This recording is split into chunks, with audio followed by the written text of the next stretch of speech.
Winds of change के इस नए एपिसोड में आप सब लोगों का स्वागत है।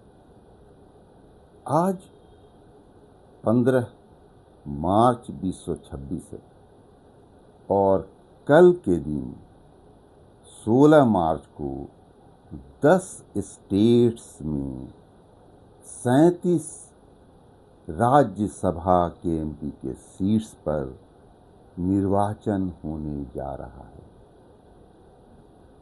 यह और भी ज़्यादा प्रतियोगिता परीक्षा के लिए महत्वपूर्ण हो गया है कि हमारे बिहार के माननीय मुख्यमंत्री, जो 2 दशकों से अधिक समय से बिहार के मुख्यमंत्री हैं, उनके बारे में भी कहा जा रहा है कि वो राज्यसभा के इस निर्वाचन में हिस्सा लेने जा रहे हैं। हम सब जानते हैं कि जब हम पार्लियामेंट, संसद की बात करते हैं तो उसके 3 अंग हमारे सामने आ जाते हैं। एक, प्रेसिडेंट, भारतीय संघ के राष्ट्रपति, और लोकसभा और राज्यसभा। हम ये भी जानते हैं कि लोकसभा भंग हो जाती है हर 5 साल में और नए लोकसभा का गठन होता है। नए प्रधानमंत्री चुने जाते हैं, फिर नए तौर पर स्पीकर चुने जाते हैं। लेकिन राज्यसभा एक परमानेंट बॉडी है। इसको कभी भी लोकसभा की तरह डिसॉल्व नहीं किया जाता है। इसके जितने भी मेंबर्स हैं, अब मेंबर्स कितने हैं इसके? 250 मैक्सिमम स्ट्रेंथ राज्यसभा का है, जिसमें 238 पर निर्वाचित होकर के लोग जाते हैं और 12 नॉमिनेशन से भरे जाते हैं। अब जो अपने अपने क्षेत्र के, कोई लिटरेचर के क्षेत्र में, कोई साइंस के क्षेत्र में, कोई सोशल सर्विसेज के क्षेत्र में जो नामवर लोग होते हैं, वो भी एक अंग बने सरकार का। इसके लिए अपर हाउस में 12 सीट सुरक्षित रखे गए हैं, जबकि एंग्लो इंडियन के लिए 552 सीट में सिर्फ 2 सीट सुरक्षित लोकसभा में रखे गए हैं, जहां उनका नॉमिनेशन होता है। सवाल पैदा होता है कि ये 10 स्टेट में क्या एक ही तरीके से इलेक्शन होगा?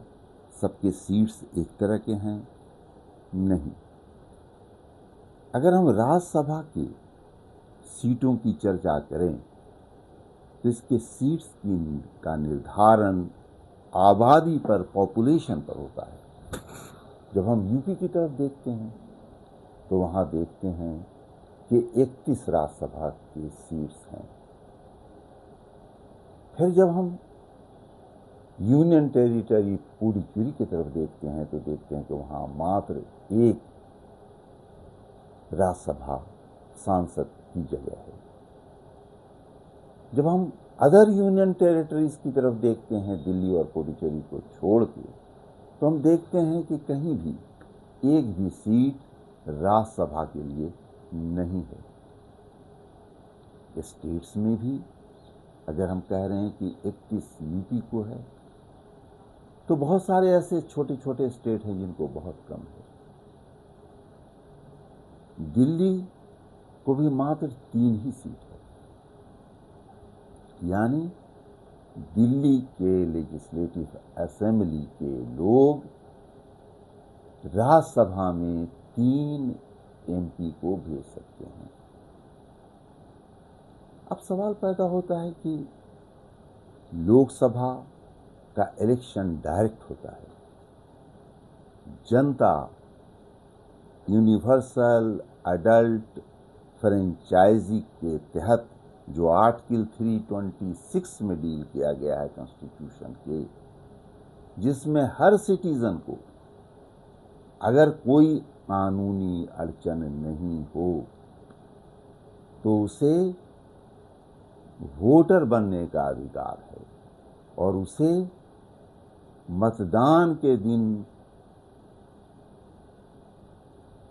जा करके मतदान देने का अधिकार, अपने जनप्रतिनिधि को चुनने का अधिकार है। यह अधिकार आखिर कॉन्स्टिट्यूशन ने जनता को क्यों दिया है? यह राजतंत्र नहीं है जहां वंश चलता हो, ये प्रजातंत्र है जहां we the people of India के पास सारे ऑथोरिटीज हैं। कॉन्स्टिट्यूशन को भी हमने, we the people of India ने अडॉप्ट किया है। ये पूरी व्यवस्था को, इस कॉन्स्टिट्यूशन को हमने अपनाया है और हम निर्वाचन के द्वारा अपने जनप्रतिनिधि को ये दायित्व सौंपते हैं कि वो देश हित और जनहित में काम करें। ये एक लिंक है जनता और गवर्नमेंट के बीच का।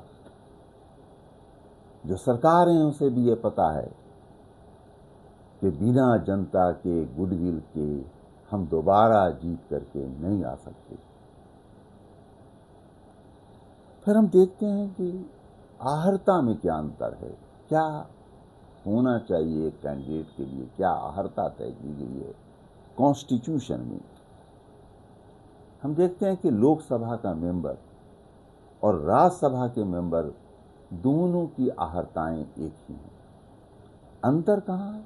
अंतर सिर्फ एज को लेकर। एक व्यक्ति अगर वो किसी क्षेत्र के वोटर लिस्ट में उसका नाम है, अगर उसको वोट देने का अधिकार है, अपना जनप्रतिनिधि चुनने का अधिकार है, तो उसे जनप्रतिनिधि बनने का भी अधिकार है अगर वो 25 वर्ष की उम्र को पूरा कर लेता है।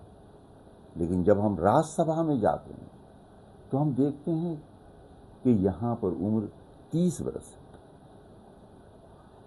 30 वर्ष उम्र के बाद ही, उसको पूरा करने के बाद ही कोई राज्यसभा का एमपी हो सकते।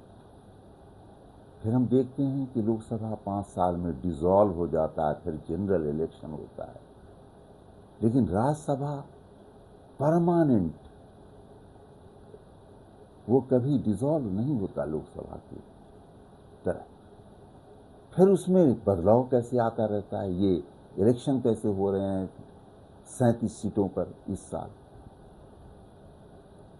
इसके नियम है कि 1/3 मेंबर जो राज्यसभा के हैं वो हर दूसरे साल रिटायर हो जाते हैं। इस तरह से वैकेंसी बनती जाती है, नए नए लोग निर्वाचित होकर के राज्यसभा के मेंबर बनते जाते हैं और राज्यसभा कभी डिसॉल्व नहीं होता। राज्यसभा में 250 सीट है, जिसमें 12 नॉमिनेटेड लोग होंगे और 238 निर्वाचित होकर के आएंगे। और इसका निर्वाचन जनता डायरेक्ट नहीं करेगी, इसका निर्वाचन विधानसभा, legislative assembly of the state करती है और उसी स्टेट की असेंबली करती है जिस स्टेट को कोई वैकेंसी दी गई है कि आपके स्टेट में 2 सीट पर इलेक्शन है, आपके स्टेट में 4 सीट के लिए इलेक्शन है। इसके भी एक नियम है। सीट का अलॉटमेंट मैंने बताया कि वो आबादी पर डिपेंड करेगा। इलेक्शन कमीशन जिसकी जिम्मेदारी है इस सारी प्रक्रिया को पूरी ईमानदारी से पूरा करने की, उसको एस्टैब्लिश करता है कॉन्स्टिट्यूशन आर्टिकल 324 से, जहां इलेक्शन कमीशन की बात होती है, जहां इलेक्शन कमीशन के रोल की बात होती है, जहां उसके पावर एंड फंक्शन की बात होती है। हम मान लीजिए उदाहरण स्वरूप कि प्रीफरेंशियल वोटिंग सिस्टम है क्या। डायरेक्ट में हम जाते हैं, जिस कैंडिडेट को हम पसंद करते हैं, जिस पार्टी को हम पसंद करते हैं, उसको वोट दे के चले आते हैं। यहां पर प्रीफरेंशियल का क्या मतलब है? एक लेजिस्लेटिव असेंबली के मेंबर, जिसे हम एमएलए कहते हैं, उनको प्रीफरेंशियल वोट देने का अधिकार है। यानी फर्स्ट प्रीफरेंस एक को, तो किसी और को वो सेकंड प्रीफरेंस दे सकते हैं और किसी तीसरे को थर्ड प्रीफरेंस दे सकते हैं। अब सीट और कितने वोट्स पर कौन जीतेगा, इसका निर्धारण कैसे होता है? इसके भी एक फॉर्मूला है। उदाहरण स्वरूप फॉर एग्जाम्पल मान लीजिए कि किसी विधानसभा में 200 एमएलएज हैं, लेजिस्लेटिव असेंबली के 200 मेंबर्स हैं, और उस स्टेट को 4 सीट पर इलेक्शन कराना है। तो सबसे पहला काम करते हैं कि 4 पर 1 जोड़ देते हैं, अर्थात 5 हो गए। 5 को अगर 200 से हम डिवाइड करते हैं तो 40 वोट बनकर के आता है। उस पर फिर हम 1 जोड़ देते हैं, यानी 41। जिस भी कैंडिडेट को, चाहे वो किसी भी पार्टी से खड़ा हो, अगर उसको 41 वोट मिल जाता है तो वो विन कर जाता है, जीत जाता है। हो सकता है कि उसको 41 से ज्यादा मिला हो, 50 मिला हो, 52 मिला हो। फिर हम दूसरी चीज देखते हैं कि पार्टी लाइन पर यह भी इलेक्शन होता है। अगर किसी पार्टी के पास 200 में से सिर्फ मात्र 100 उसके पार्टी के जीते हुए सदस्य हैं, तो वो कितना राज्यसभा एमपी को जीता पाएगा? 41, यानी 82 में उसका 2 कैंडिडेट जीत जाएगा। अब रेस्ट बच जाएगा कितना? 18 बच जाएगा। इस 18 से वो तीसरा कैंडिडेट नहीं जीता सकता।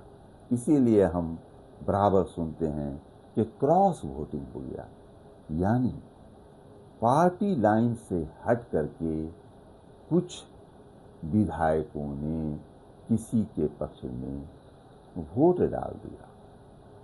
फिर हम देखते हैं कि जो इंडिपेंडेंट एमएलएज होते हैं, उनको लोग अपनी तरफ मिलाने की कोशिश करते हैं। और हम ये भी देखते हैं कि छोटी छोटी पार्टियों को भी, जिसके 2, 4, 10 एमएलए जीत करके आए हैं,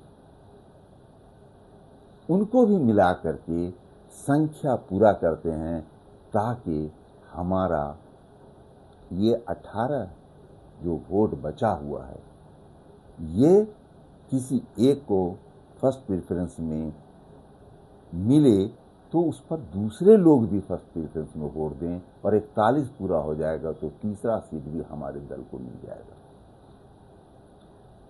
राज्यसभा के इलेक्शन में इस बात का भी खास ख्याल रखा जाता है कि अगर किसी को 4 अलॉट हुआ है तो एक भी खाली नहीं रहना चाहिए, वो चारों भरेगा। अब भरने के लिए फिर हम देखते हैं कि अगर किसी कैंडिडेट को 41 की जगह 60 मिल गया तो रेस्ट जो है वो दूसरे विनिंग कैंडिडेट की तरफ चला जाएगा। फिर हम सेकंड प्रेफरेंस देखेंगे कि सेकंड प्रेफरेंस से कौन आगे हैं, किनको फर्स्ट प्रेफरेंस जोड़ दिया जाए तो वो जीत सकते हैं। यानी किसी भी परिस्थिति में कभी भी कोई सीट जो अलॉट किया गया है या जो खाली हुआ है राज्यसभा का, वो भरा ही भरा जाएगा इस फॉर्मूले के तहत। तो इस फॉर्मूले को भी आपने समझ लिया, ये भी जान लिया कि एक इलेक्शन कमीशन है जिसका काम है सिटीज़न को वोटर बनाना, इलेक्टोरल रोल तैयार करना, डिस्ट्रिक्ट एडमिनिस्ट्रेशन और स्टेट एडमिनिस्ट्रेशन के साथ मिल करके सारे प्रबंधन को देखना, मॉनिटर करना, अपने रिप्रेजेंटेटिव्स को भेजना, इवन इलेक्शन के दौरान भी ऑब्जर्वर्स भेजे जाते हैं, जनरल ऑब्जर्वर्स, इकोनॉमिक ऑब्जर्वर्स, ताकि जो संविधान ने जो व्यवस्था बनाई है उस व्यवस्था के अनुरूप इलेक्शन संपन्न हो। धन्यवाद। जोहार।